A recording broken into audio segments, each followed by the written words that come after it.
Waouh. Rav Menel Goel, Shalom Aleichem, comment ça va? Baruch Hashem, Aleichem Shalom, ça va très très bien. Comment ça va chez vous là-bas, en Baruch Floride? Hashem, Baruch Hashem, très bien. Comme je disais tout à l'heure, il fait beau, on attend Mashiach et on avance Bezat Hashem. Aujourd'hui, c'est un jour très spécial, le 9 qui se lève, l'anniversaire d'Aïloula du deuxième rabbi de Chabad, de Yanmo MCI. Donc, une journée particulière, une énergie particulière.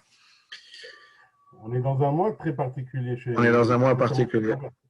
Absolument, absolument. Alors, j'ai une demande de ce que tu te rapproches de la caméra. Moi je me rapproche? Voilà, c'est quelqu'un dans le chat qui nous a demandé de. Voilà, parfait, super, super. Ça va mieux comme ça? Baruch Hashem. Alors, première chose, est-ce que tu peux te présenter la famille? On a une photo de famille à montrer. Alors, présente-nous la famille. Ben, alors d'abord je veux me présenter, mais vous voyez là j'étais en Israël il y a un an, à peu près un an et Ouais. demi, au mariage de ma sœur, Mhm. la plus jeune sœur. Nous avons 25 ans de différence, 24 ans de différence, moi et ma plus jeune sœur. Et là, c'était au mariage. Je suis parti avec tous mes enfants au mariage de ma sœur en Israël. Et on a utilisé cette opportunité de faire une photo parce que c'est rare que nous sommes tous ensemble. Exact. Alors voilà, je suis marié avec ma femme Rivka. Son nom de famille avant le mariage était Schmuckler de Montréal, Canada. Mhm. Et en bas, et on voit aussi tous mes enfants. Baruch Hashem, il y en aura 10. 6 filles et 4 garçons. Euh, C'était quoi encore la question? J'ai oublié Non, le non, reste. juste une introduction de la famille. Attendez, je vais fermer la porte. It's too D'accord. loud. It's too loud.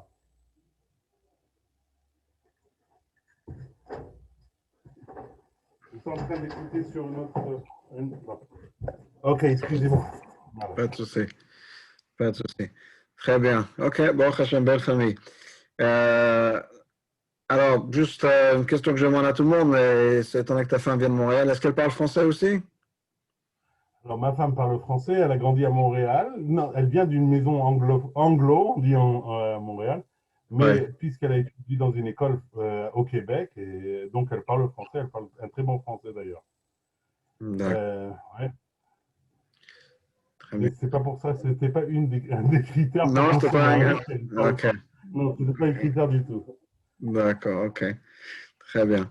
Alors, parlons un peu de la communauté Offenbach en Allemagne, la communauté juive en Allemagne, Offenbach, de qui, quoi? Alors, alors je vais d'abord la communauté en Allemagne. Je vais d'abord, c'est un peu compliqué. Bon, alors d'abord, je vais décrire la communauté en Allemagne. D'accord. Je suis en Allemagne, dans une ville Offenbach, qui est très très proche de Francfort. Francfort, vous connaissez d'ailleurs tous, beaucoup connaissent Francfort parce qu'on passe beaucoup, il y a beaucoup d'escales à Francfort dans les avions. Il n'y a pas beaucoup à voir à Francfort même, mais je suis dans une ville qui est à côté de Francfort qui s'appelle Offenbach. Je suis le rabbin de la communauté et je suis aussi le chalier de Chabad dans la communauté. En Allemagne, c'est peut-être comme en France, on le comprendra mieux que aux États-Unis ou au Canada. Il y a une communauté qui est très structurée. Ça veut dire qu'il y a une organisation de communauté comme le consistoire en France, mais en Allemagne, c'est encore plus organisé. C'est presque une institution gouvernementale.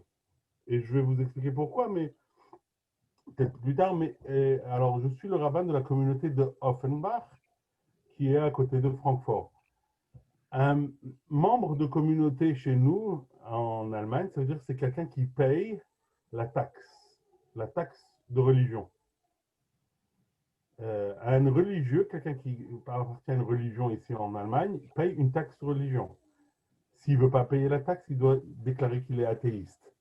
Mais quelqu'un qui se déclare religieux, donc il verse une taxe religion, c'est à peu près 7% des impôts. Mhm. Et donc, tous les membres qui payent les impôts sont les membres de la communauté de Offenbach. Donc, nous avons une communauté, nous avons un très très beau bâtiment qui a été construit exactement un an avant que je sois venu là-bas en Shlichut.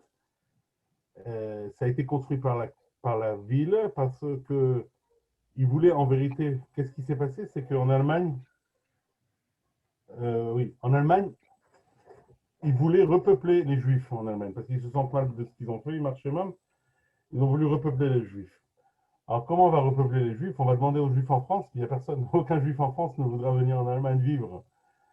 Et c'était au moment où les Juifs russes quittaient l'Union soviétique pour Israël. Et eux, ils offraient un peu plus d'argent en tant que retraite ou une pension. Mhm. Donc, beaucoup de Juifs sont venus en Allemagne.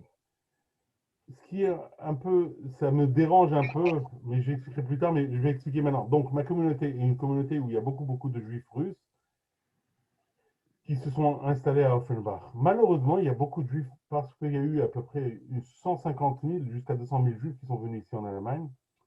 Beaucoup ont été envoyés parce que l'Allemagne euh, voulait envoyer tous ceux qui venaient dans des différentes villes et villages. Donc, il y a beaucoup qui ont été envoyés dans des villages où il n'y a pas de communauté juive. Donc, disons, une famille qui est arrivée il y a 20 ans ou 25 ans ici, elle est complètement assimilée, il n'y a plus rien qui reste. D'accord. Donc, ici à Offenbach, il y a une communauté juive, on a, Baruch Hashem, une belle synagogue, une belle choule, et on a une maternelle. Euh, ouais, voilà, c'est un peu ma communauté. D'accord. Donc, c'est principalement des Juifs de Russie, si j'ai bien compris. Comment? C'est principalement des Juifs de Russie, des Juifs d'origine russe. Oui, alors là, je crois que ça a coupé, malheureusement. Non, c'est pas principalement, c'est 50% chez nous, mais en Allemagne, normalement, c'est même, ça monte jusqu'à 80%. La communauté juive, elle est oui, les juifs russes, les juifs de l'Union soviétique, ils sont très nombreux en Allemagne. D'accord. OK. Et le reste des gens, ils viennent de où? Ça marche là parce que Oui, je oui. vois pas de réponse. Donc, Oui, oui, ça marche. Les autres personnes viennent de où? À part la Russie, les Juifs d'Allemagne? alors, il y a beaucoup d'Israéliens. D'accord. Il y a beaucoup d'Israéliens qui viennent, beaucoup d'Israéliens qui viennent ici. Normalement, la majorité des Israéliens qui viennent ici ne veulent pas avoir affaire avec la communauté juive, donc ils ne payent pas le taxe, ils se déclarent en athée. Mais il y a beaucoup d'Israéliens et il y a aussi beaucoup de Juifs de Roumanie qui sont venus juste après que là, il y a eu la guerre avec quand Ceausescu a été renvoyé du pouvoir. Donc beaucoup sont venus ici de la Roumanie. Donc nous avons une communauté des, des Juifs de partout, Ouais, vraiment de partout. C'est ça qui est intéressant. À Offenbach, nous avons des Juifs de presque partout dans le monde. d'accord, intéressant. Mais c'est toujours des Juifs qui sont venus, même les Juifs qui sont venus à Offenbach juste après la guerre, Mhm. c'était des Juifs qui ne voulaient jamais rester ici. Il y a le sentiment ici, c'est qu'ils viennent tous, ils sont on the way quelque part, ils sont sur le chemin d'aller quelque part. D'accord. Euh, mais ils n'ont pas eu le choix, ils sont restés là, voilà.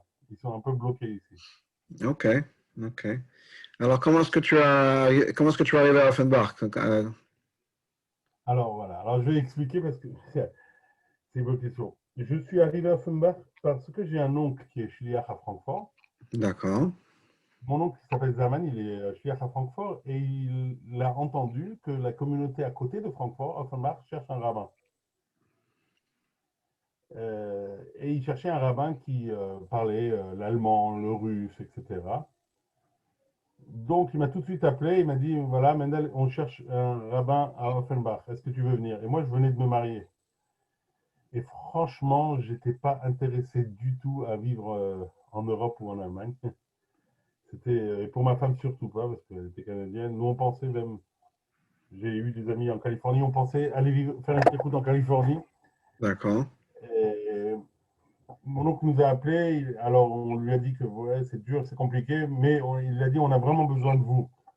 Au début, on est venu ici pour un test de 1 an. Et voilà, ça fait 23 ans, 22 ans qu'on est là. Voilà, le test il dure 22 ans. Bien sûr. On ne peut pas maintenant partir. C'est la communauté qui a vraiment besoin de nous. On ne peut pas maintenant repartir. Voilà. C'est pour ça qu'on est là, on est encore en Shlichut ici et on est très content d'être resté. OK. Bon, alors, mais à la base, tu parlais déjà le russe et l'allemand? Alors, voilà, maintenant, pour l'allemand, c'est compliqué. L'allemand, j'ai grandi avec le yiddish à la maison. D'accord. Mais le yiddish et l'allemand, ils sont des langues qui sont très très proches. Mais quand on connaît le yiddish, ça devient très dur à apprendre l'allemand. C'est quand on apprend deux langues qui sont très similaires, alors il y a une grande complication. C'est vraiment compliqué à commencer à parler l'allemand parce que toute la grammaire est vraiment différente. Ouais. On construit des phrases différemment en allemand qu'en yiddish. Donc, d'un côté, au début, c'était bien, je comprenais tout ce qu'on dit. Mais par exemple, quand je disais à quelqu'un dans la rue, à quelqu'un dans la communauté, je rencontrais par exemple le président de la communauté. Et je lui dis, hey, was machst du? En yiddish, ça veut dire comment ça va? Mais en allemand, ça veut dire qu'est-ce que tu fais? Il me dit, mais qu'est-ce que tu veux dire? Qu'est-ce que je fais? De quoi je me mêle, quoi? Beaucoup d'histoires comme ça, quoi. Donc, au début, c'était vraiment très bien, mais après, c'est devenu compliqué. Donc, il faut réapprendre, c'est une langue à réapprendre et presque à oublier le yiddish pour pouvoir parler l'allemand très bien. Et le russe, j'étais en tant que barreau,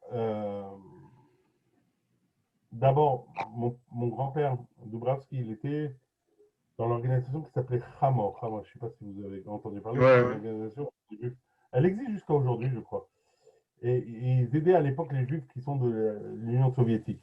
Et c'était une année où j'avais 17 ans et on cherchait des moniteurs pour une colonie à Moscou.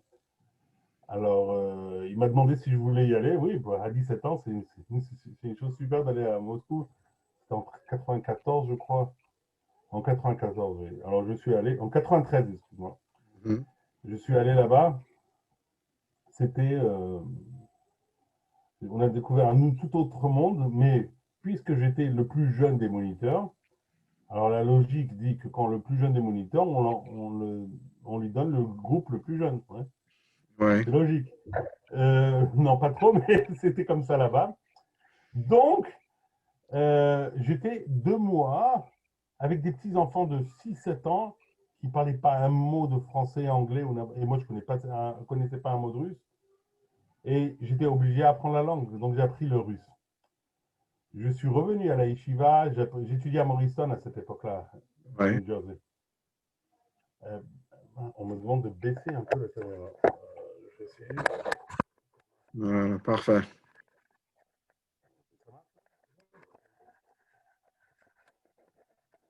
C'est bon, c'est bon. Ouais. Parfait. Voilà. Donc, qu'est-ce que je disais? Et tu étais à Donc, Morristown? À j'étais à Morristown, pas. Morristown, New Jersey. Donc, je suis parti en colonie l'été et je devais repartir à Morristown pour la prochaine Shio, le Shio Gimel. Je suis revenu à Morristown et on me dit, Mendel, tu vas partir en Shlichut, en Russie, puisque tu parles russe maintenant. Bah ouais. Alors, tu vas partir en Russie pour Shlichut de 1 an. Ils ont commencé une yeshiva à Saint-Pétersbourg, à Pétersbourg, excusez-moi, à Pétersbourg. Donc, on m'a envoyé avec encore 5 Bachurim là-bas. On était donc 1 an là-bas. Donc, c'est de là que je connais le russe. Et puisque, quand mon oncle a entendu qu'on cherchait un rabbin qui parle russe, l'allemand, etc., donc il a pensé à moi. C'est pour ça que je suis arrivé ici à Offenbach. À Offenbach. OK. Il y a des gens qui parlent français là-bas à Offenbach? Eh ben, vous connaissez quelqu'un de Offenbach qui parle français? Il y a Jacques Ça. Offenbach, vous avez entendu parler? Jacques Offenbach, c'est un compositeur fameux en France. Eh ben, Ouais. son père était Khazan ici à Offenbach. D'accord. Son père était Khazan dans la ville de Offenbach. Mais est-ce qu'il y a des gens qui parlent français? Il y en a très peu, très très peu qui parlent français. Il y a quelques-uns, oui, mais c'est pas la langue qu'on connaît ou qu'on parle Ouais. ici à Ouais. Offenbach. OK.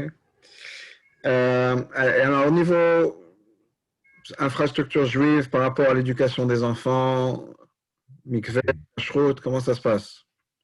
Alors, d'abord, quand on est arrivé ici, il y avait pas, il y avait un mikveh. Bon, je suis à Francfort, vraiment pas loin. Je suis vraiment à 15 minutes de Francfort. D'accord. À Francfort, il y a une communauté où il y avait un mikveh. Bon, mais le mikveh n'était pas si accepté que ça. Il n'était pas, bon, c'était pas bien fait surtout pour les femmes. Quand on est arrivé ici, on devait chercher aussi à acheter à manger ici. Ils vendaient il y avait un petit magasin caché, hein, une petite épicerie en Francfort. Et les gens, ils l'appelaient la bijouterie. parce que un paquet de biscuits pouvait coûter très très cher. Donc ils appelaient chaque chose là-bas la bijouterie parce que c'était très cher et ils vendaient très peu de choses. Bon, petit à petit, bah, au Hachem, ça s'est développé. Euh, moi, je voulais toujours construire un mikvé ici à Offenbach. Mais comme je vous ai dit, je suis, à part être shliach, je suis le rabbin de la communauté. Ouais, Et en étant rabbin de la communauté, c'est pas toujours facile à avoir affaire avec un comité ils sont les patrons de la communauté, il y a le président, etc. Et c'est toujours très compliqué à le faire. J'ai eu quelquefois des promesses d'argent pour un mikvé, par exemple. Mais puisque ça traînait tellement, parce que ici c'est de la bureaucratie, pour passer juste dans la communauté, pour faire passer un vote, ça prend longtemps.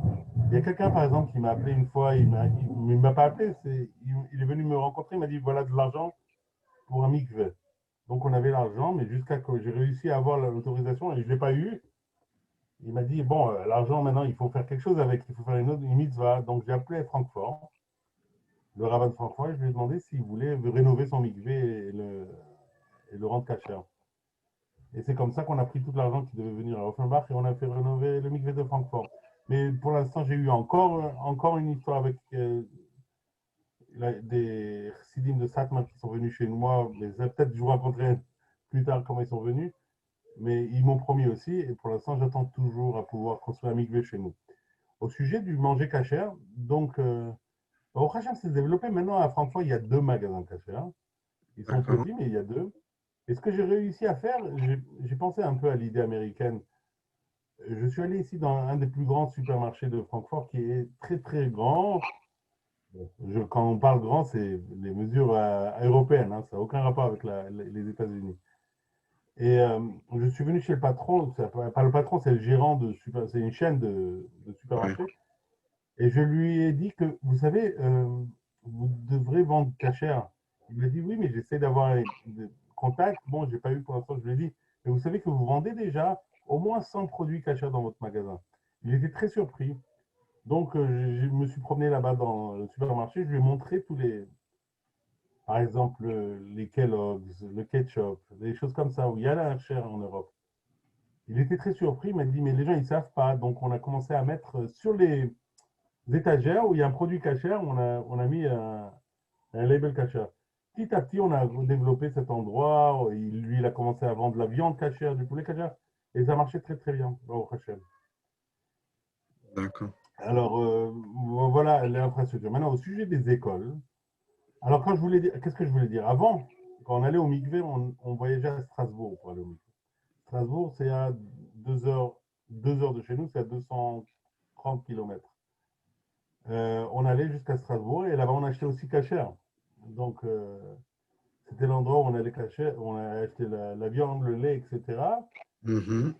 Et aussi, maintenant, au sujet des enfants, le philo des enfants, c'est très compliqué. En Allemagne, il y a une loi. La loi dit qu'un enfant doit aller à l'école.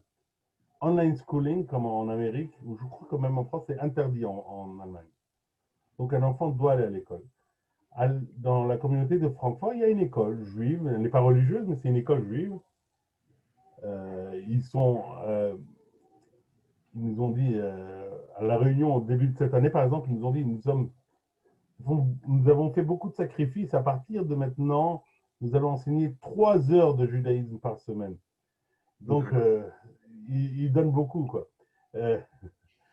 Euh, donc, mes enfants, ils étudient là-bas jusqu'à un certain âge et après, ils font du online school à la maison. Mais puisque la loi en Allemagne dit qu'il faut aller à l'école, donc ils font le minimum de temps d'école en France chez mes parents, parce que mes parents habitent à Lyon, ils ont une école à Lyon. Donc, ils font le minimum de ce qu'ils doivent faire en France et le reste du temps, ils font ici en online school, D'accord. OK. l'école online. D'accord. Donc, ça veut dire qu'ils habitent à Lyon. Il n'y a pas d'aller-retour tous les jours. Ah non, non, j'ai des enfants maintenant D'accord. qui sont à Lyon. J'ai une fille qui Ah est à oui, oui. Lyon, ça veut dire les grands par exemple. Oui. Bon, les garçons étaient à Bruno, à la Yeshiva. Euh, bon, il y en a. Le plus grand, il vient de finir de faire la smicha, il était à Los Angeles. Mhm. Le deuxième était à Bruno jusqu'à cette année. Cette année, il est maintenant en shlichut en tant que bacho à Francfort, à la yeshiva de Francfort. Donc, D'accord. c'est pas loin. Pour lui, c'est une bonne chose. J'ai encore une fille qui est en Israël, à Tzfat, et une fille qui est à Lyon. Donc, voilà. C'est très dur hein, quand les enfants sont partis. Moi aussi, quand j'étais petit, je suis parti quand j'avais 9 ans de la maison. C'était pas facile. Mes parents m'ont envoyé de Lyon à hier, où mes grands-parents vivaient à Betriska. Et j'allais tous les jours au Cheder à Paris, Ouais. en voiture. Ouais. C'était pas facile, mais voilà. Ça, c'est la shlichut. Ouais. Ouais. C'est sûr que c'est un thème qui revient plus. Bon, avec toutes les interviews des shluchim, c'est sûr que pour beaucoup de shluchim, à part ceux qui habitent dans des grandes villes, le chinour, c'est un grand sacrifice. Les enfants qui C'est partent. très dur. Ouais. Mais ce qui est intéressant au sujet du sacrifice, mon père, hein, quand j'étais petit, je me rappelle que mon père m'a amené à New York. C'était pour le mariage d'un oncle. Mhm. J'étais à New York. Non, pour Pessah. Il m'a amené pour Pessah à New York. Il voulait partir pour Pessah avec toute la famille à New York. Et il voulait que je reste à Oletora. À Oletora, j'avais peut-être 11 ans. Ouais. Et il m'a laissé à Oletora et je vivais chez mes grands-parents à New York. Et il a demandé au rabbi si je devais continuer à vivre là-bas. Mhm. Et je devais continuer. Le rabbi il a dit clairement qu'un enfant devrait être le plus proche de la maison. Ouais. C'est pour ça que mon père a décidé que le plus proche de la maison, ce serait Bruno, Ouais. le plus proche de Lyon. Mais oui, c'est vraiment c'est dur. C'est pas facile d'avoir les enfants Bien sûr. qui voyagent. C'est pas facile. Bien Surtout sûr. quand moi, je l'ai même vécu moi-même, donc je sais c'est quoi. Exact. Exact. Alors, quelle est une journée typique à la synagogue, au Bet Chabad? Il n'y a pas de journée typique. D'accord. C'est pas possible. C'est pas possible une journée typique. Ça veut dire que même si en Allemagne, vraiment, normalement tout devrait être typique et tout devrait être à l'heure et il y a un programme. Organisé, Mais par carré. exemple, tout est carré, etc. Donc, mais à la communauté, ils ont l'habitude avec moi maintenant. Ça veut dire que au début, ils ne comprenaient pas comment le rabbin il peut faire un travail en pleine semaine après 7 heures du soir, un cours. Mais c'est quoi ça? Ça veut dire un cours après 7 heures où normalement son travail il est de 9 heures à 5 heures, c'est tout. C'est un Ouais. rabbin. Donc il y a des cours, il y a des bar mitzvahs, je visite des familles. Je travaille pour le consistoire régional. En Allemagne, il y a des States comme en Amérique. Ça s'appelle des Länder. Et je travaille aussi pour le consistoire du Land où je suis. Ça s'appelle Hessen. Et il y a beaucoup de villes où je vais visiter des gens qui sont perdus. Vraiment perdus, comme je vous ai dit au début. C'est des gens qui habitent dans des villages où il n'y a pas de communauté. Mhm. Donc, je voyage beaucoup. Et, par exemple, ma journée d'aujourd'hui, bon, tous les jours, on doit amener les enfants à l'école, d'accord? Ouais. Mais ma journée d'aujourd'hui, il y a quelqu'un qui faisait Shiva, donc j'ai dû aller le visiter pour lui faire sortir de la Shiva, c'est le dernier jour. On est allé avec lui au cimetière, au Beth Akbarat, mais il y a tous les jours, il y a quelque chose d'autre. Je ne peux pas dire une journée typique. Je n'ai pas une journée typique. Et surtout maintenant avec le Corona, que tout est complètement chamboulé, Ouais, ça. euh, je ne peux pas dire que j'ai une journée typique. Mhm. OK. Il y a toujours quoi faire, Baruch Hashem. Toujours quoi faire. OK. Quelles sont les difficultés ou les problèmes uniques d'avoir donc d'être rabbin en Allemagne ou à Offenbach en particulier? Donc, premièrement, venant de France, je vais me rapprocher parce que je crois que les gens. Bon. Ouais. Venant de France, la shlichut ici en Allemagne, elle est vraiment différente. En France, nous avons affaire avec des gens qui sont très chaleureux et ils sont très traditionnels.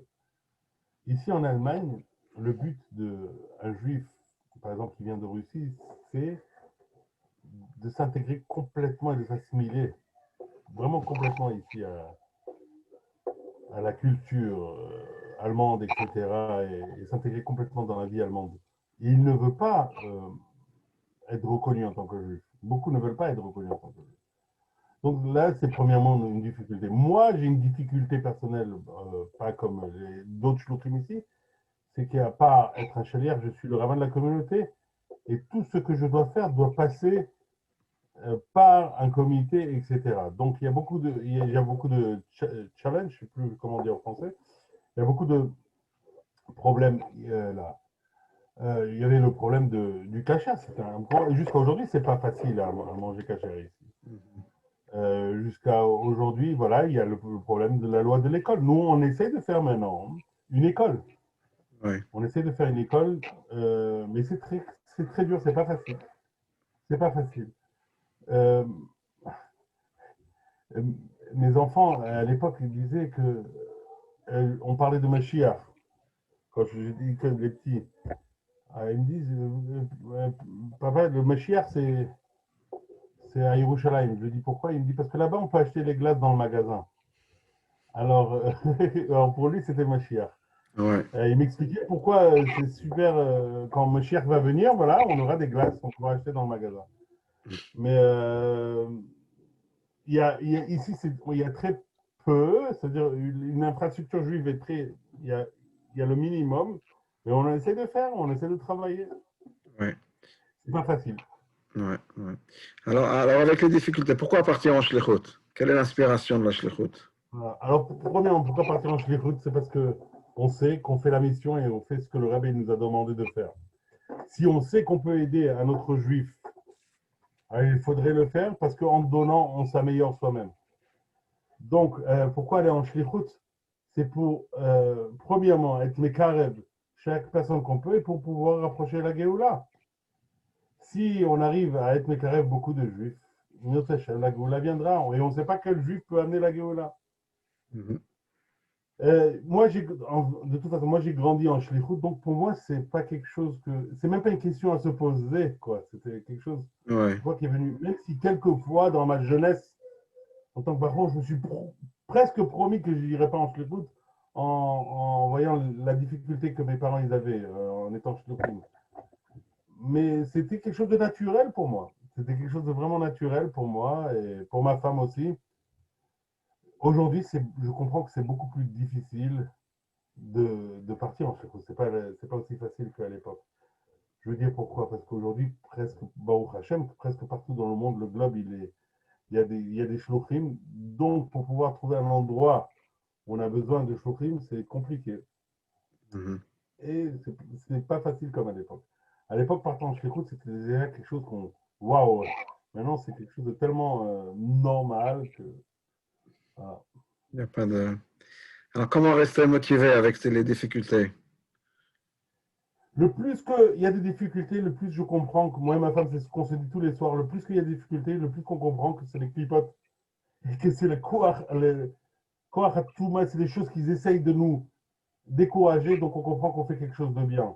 Donc, chaque fois qu'on a des difficultés, on se dit que waouh. C'est pour ça que nous, on se dit aussi que le mikvé ici à Offenbach va être quelque chose de fantastique. Parce qu'il y a tellement des hitnagdout. C'est incroyable qu'on est en train de travailler presque 12, 13 ans sur un mikvé et il n'est pas. Donc, quand il y aura un mikvé, ce sera quelque chose de fantastique. Je vais vous raconter peut-être l'histoire du mikvé parce que c'est quelque chose de très intéressant. D'accord. Euh,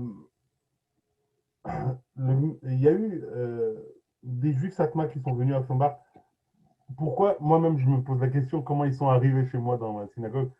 J'ai une choule qui est très. Bon, c'est une choule consistoriale. Il y a très peu de juifs religieux. Et imaginez-vous qu'un jour, ma femme m'appelle. Elle a amené mes enfants à la maternelle et elle dit il y a une trentaine de juifs Satmar dans ta choule. Ah bon? J'étais choqué parce que ça ne se passe jamais. C'est pas. Ouais. Non. Je suis arrivé et c'est vrai qu'ils étaient en train de prier. Ils se sont préparés un petit déjeuner là-bas dans la communauté.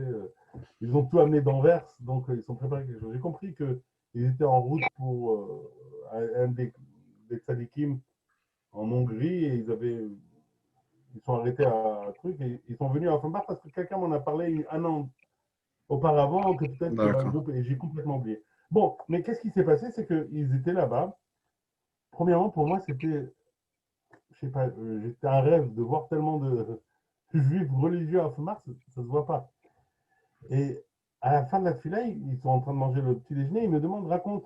Alors je raconte et je dis que il faut construire un mikvé ici c'est pas facile et le président qui est aussi l'architecte de la communauté, il a dit que pour construire un mikvé, il nous faut au moins 200 000 euros. Et je lui ai dit donc à la fin du petit déjeuner, une des personnes assises me dit, tu l'as ton mikvé, tu l'auras tes 200 000 euros, on te les donne. Et il me l'a dit comme ça, j'ai presque pas cru, parce que quelqu'un dit comme ça, il me dit, tu parleras à tel et tu auras le mikvé. Donc j'avais une promesse pour le mikvé. Ouais. Mais pour pouvoir faire le mikvé, il faut, c'est pas le bâtiment qui appartient à Chabad, c'est un bâtiment qui appartient à la communauté, donc il faut parler au comité. Et on a parlé au comité, ça traînait, ça traînait. Pour l'instant, 2 ou 3 mois après que je l'en ai parlé, il y a eu une, euh, une pluie très très forte et ça a endommagé le toit.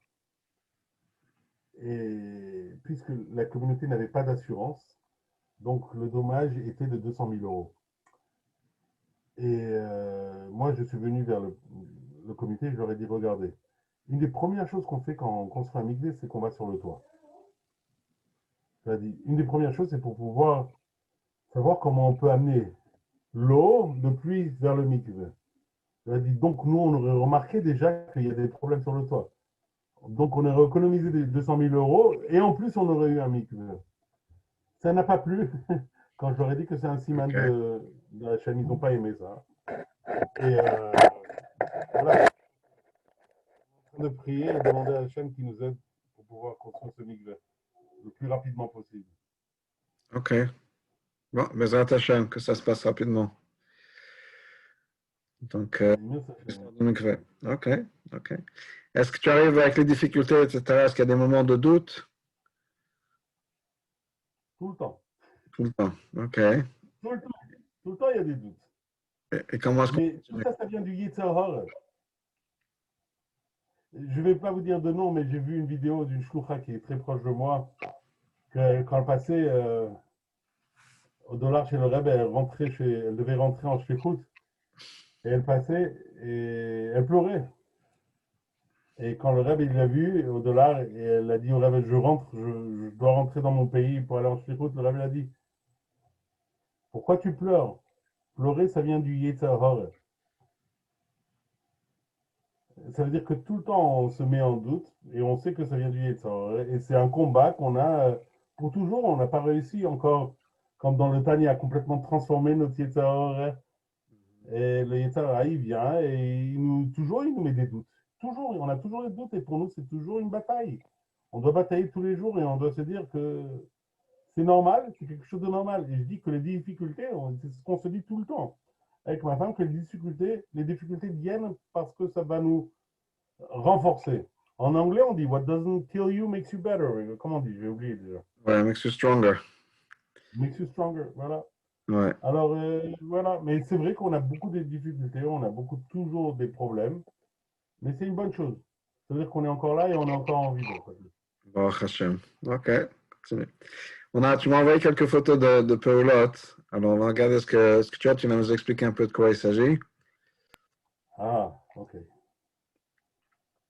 Alors voilà, vous voyez, ça c'est incroyable. Ça c'est un Achnasat Sefer Torah qu'on Ouais. a fait dans ma communauté. C'est le premier que je crois depuis la guerre. Mhm. Ici à Offenbach. Et c'est le premier, c'est un Achnasat Torah qu'on a fait dehors. Vous devez imaginer dehors dans les rues de Offenbach. C'est un Sefer Torah qui est très spécial parce que, comme je vous ai dit, les Juifs sont très assimilés. Ils n'ont pas beaucoup de rapport avec les judaïsme. Vous devez voir quelques religieux. Donc c'est Ouais. quelques chouchim qui sont venus des alentours. Mais presque tous les gens de notre communauté ne sont pas religieux. Bon, Hachem, dès qu'ils deviennent religieux, ils partent parce qu'ils comprennent qu'ici, il n'y a pas beaucoup à faire. C'est aussi un grand Ouais. problème chez nous. C'est dès qu'on devient religieux, on part. Mais voilà, ça, c'est un Achnasat Torah que les gens de la communauté ont participé. Ça veut dire que j'ai fait en Allemagne, en Amérique, c'est très fameux les charity. C'est-à-dire qu'on ramasse de l'argent avec une plateforme Internet. On a fait autre chose, mais c'était incroyable de voir la réponse des gens, même les gens les plus séculaires, les gens qui n'ont aucun rapport avec les ennemis. Chacun voulait avoir sa partie dans la Torah. C'était une fierté pour les gens de Offenbach. Vous voyez celui qui le tient, le Sefer Torah, il Ouais. vient une fois par an. Et regardez comment il est joyeux et il est content de tenir le Sefer Torah. Il vient une fois Ouais. par an, il vient Yom Kippour, lui. Et regardez comment il est joyeux et il est incroyablement joyeux. C'est dommage que je ne vous ai pas envoyé des meilleures photos Mais comme moi et photo, on s'entend pas trop bien. Ok. Mais et moi, je suis pas très. Ouais, on a critiqué même la photo qui est sur la promo, Rap Francfort. Ouais. Euh, vous voyez, il y a même le maire de la ville qui est derrière. Je ne sais pas si vous pouvez voir. Celui-là? Le maire de la ville, non, c'est non derrière celui-là à droite. Derrière Là? à droite. À droite. Non, de l'autre côté, de l'autre côté. Je veux dire, voilà, voilà, voilà. Non, plus haut, plus Non, haut. ça, c'est Chabad. Ici, Non, là? non, plus haut. Non, Plus non, de haut. l'autre côté. Je veux dire. De De l'autre l'autre côté de côté. ce. Non, plus à droite, plus entre les deux. Non, non, non, Non. je sais pas. Alors, on va Bon. dire à gauche parce que Ah, vous croyez à droite. Tout à gauche, à gauche, à gauche, encore plus loin. Bon, c'est compliqué. c'est pas grave. C'est pas grave, mais il y a le maire de la ville qui est là et lui, il était tout enchanté et il voulait le faire. Il m'a demandé qu'est-ce qu'il fallait faire, etc. Mhm. C'était une grande simcha pour toute la ville. Vraiment, c'était une grande simcha Ouais. pour toute la ville et les gens ils étaient très, très contents. Il y a même beaucoup, beaucoup de goïms qui sont venus pour voir parce que pour eux, c'était quelque chose de nouveau. Ouais, bien Et sûr. moi, je voulais amener un Sefer Torah. Comme je vous dis, que les gens de ma ville ne sont pas des gens qui ont de l'argent. Ils sont pauvres. Donc, et nous avons, les Sefer Torah que nous avons eus jusqu'à ce moment-là, c'était des Sefer Torah qui sont vieux. Et là, c'est le premier Sefer Torah qui est vraiment super et cachère et qu'on pouvait lire bien dedans. Ouais. C'est une grande fierté. Comment ça se passe avec les goyim en Allemagne, l'antisémitisme? Avec les goïms en Allemagne, Oui, il y a un ça se problème passe bien. d'antisémitisme Bon, moi, j'étais attaqué, mais c'est comme de partout. Hein. C'est partout, comme de hein? partout. C'est comme de partout. Il y a des problèmes de partout. C'est pas spécifique pour l'Allemagne. Il y a des antisémites de partout. Il y en a en France, il Bien y en a en sûr. Amérique. Il y en a voilà. Ouais. Mais je veux pas dire que c'est plus grave chez nous qu'autre part. C'est la même Mhm. chose. Ouais. Alors, Ah, cette photo, mais ça c'est dommage parce que je vous ai envoyé une photo qui vient de 2 ans. Vous avez vu un autre groupe, on est parti maintenant en février dernier, mhm. OK. c'était avec le Rav Denis Wolf à la Shalom. Euh, mais là, hein, c'est un groupe d'enfants de chez nous, d'Offenbach, Mhm. qui ont l'âge de bar ou bat mitzvah, mais c'est des enfants qui n'ont aucun, vraiment aucun rapport avec le judaïsme. Ça, c'était probablement leur premier attachement avec la communauté. Ouais. Et vous voyez, regardez, je vais vous raconter une histoire, vous allez aimer.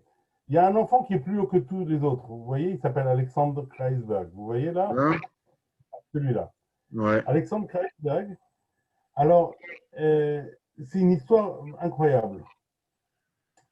Euh, on a fait un centre aéré chez nous et on a eu une nouvelle inscription d'un enfant qu'on ne connaissait pas. D'accord. Donc, ma femme, elle me demandait est-ce que tu peux vérifier, etc. On vérifie chaque enfant qui s'enregistre. C'était un enfant qui était un tout petit peu plus âgé que les autres. Il avait 12 ans et les autres, ils étaient un peu plus jeunes. Et bon, il a beaucoup aimé le centre aéré. Mhm. Et il a entendu parler qu'on organisait un bar mitzvah trip. Ça, c'est le Merkaz Rabbin Europa qui organise un bar mitzvah trip. Il y a 200 jusqu'à 300 enfants tous les D'accord. ans d'Europe qui vont visiter Israël pendant un an, pendant une semaine. C'est quelque Une chose de très semaine. très beau. Mhm. Donc cet enfant Kreisberg, il a entendu parler, mais nous, les inscriptions pour ce voyage, il était complet. Et sa mère, elle insistait vraiment pour qu'il vienne. Euh, donc, on ne savait plus, on ne savait pas, on a essayé de parler, négocier, mais tous les enregistrements, tous les enfants, ils étaient déjà enregistrés parce que c'était le centre aéré qu'on fait chez nous en hiver. Ouais. C'est fin décembre, début janvier, c'était déjà trop proche du voyage.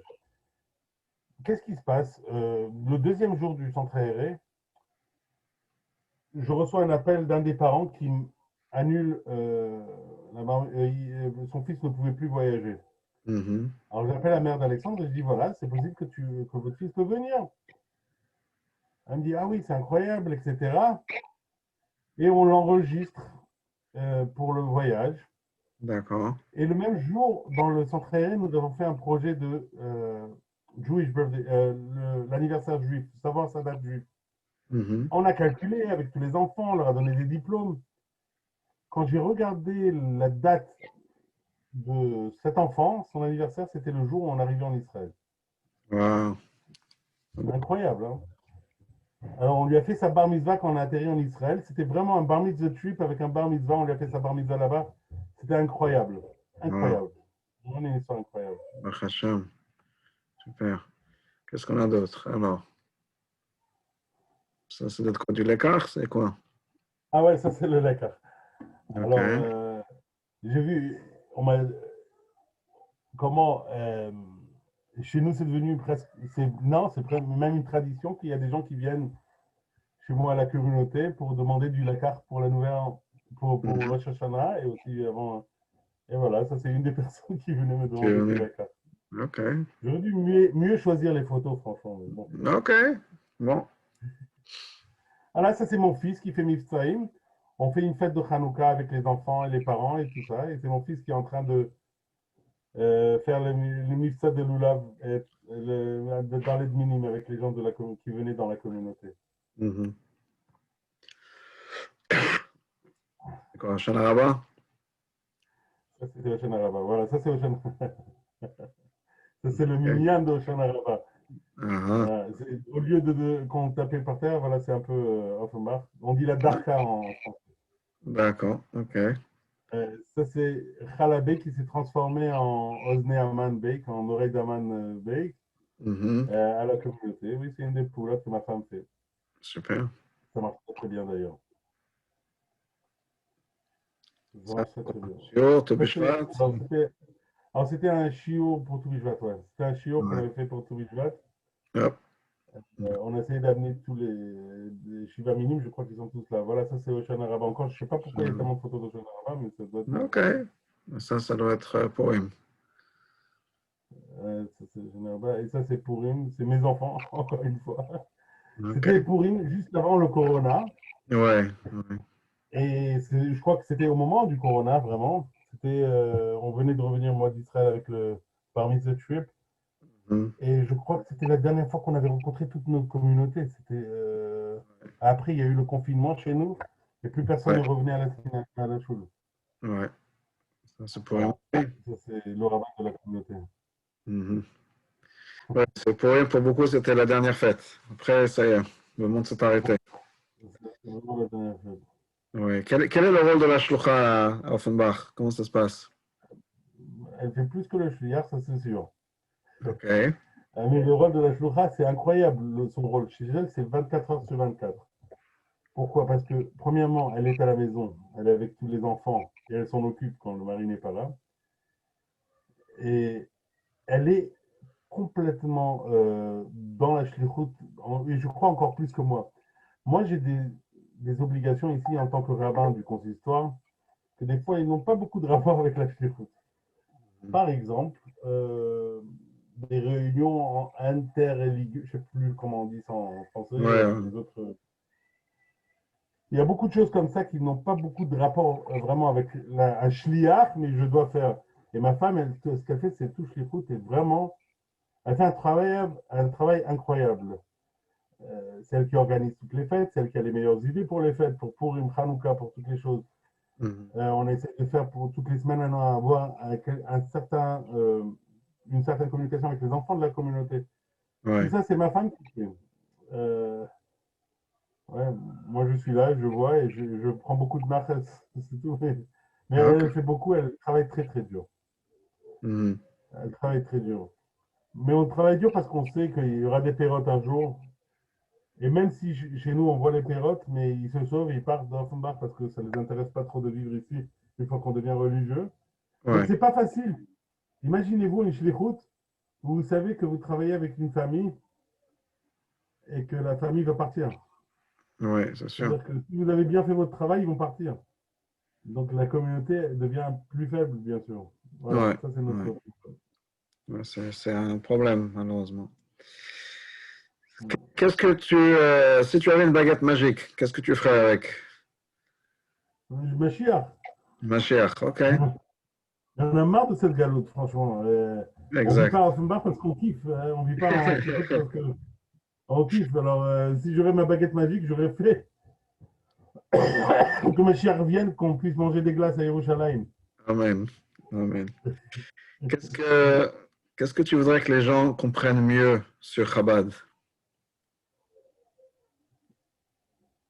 C'est une très bonne question. Qu'est-ce que je voudrais que les gens comprennent mieux sur Chabad? Euh,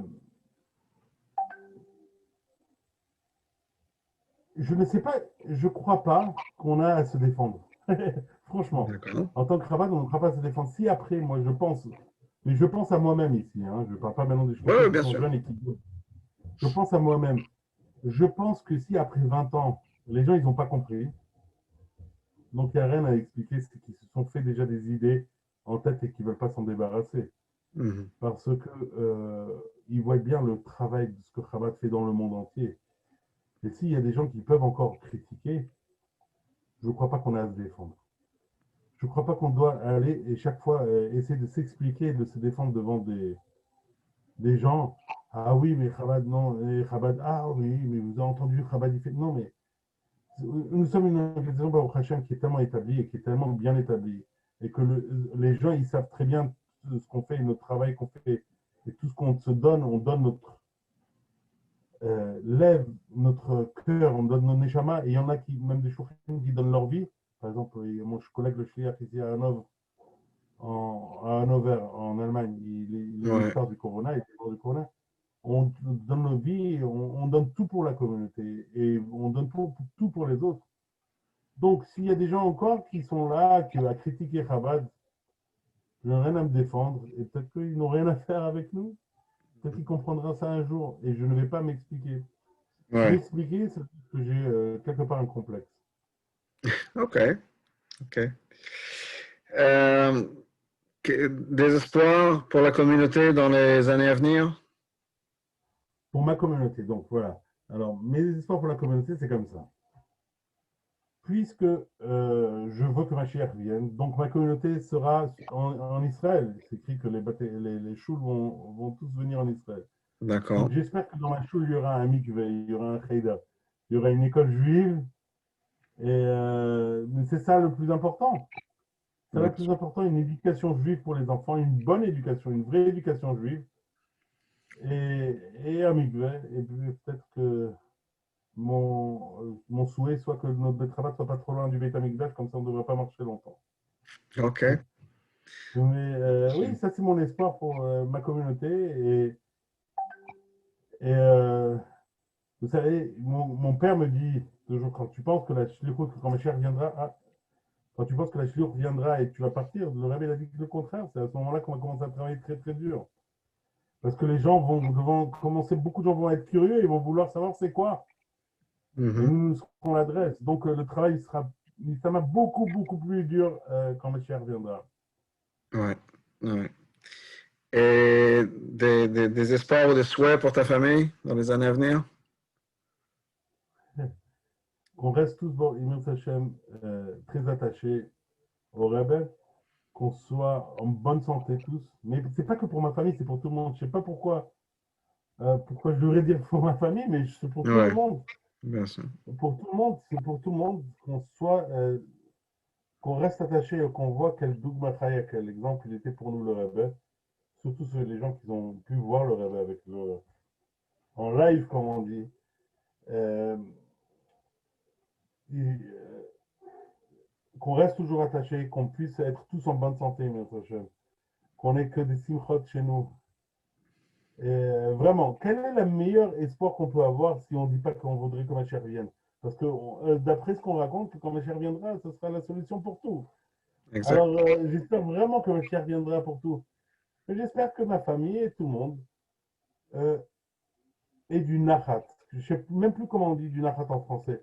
Mais je vais dire, même en allemand, je ne sais plus dire en aucune langue le nachat. Je ne crois pas que ça peut se traduire.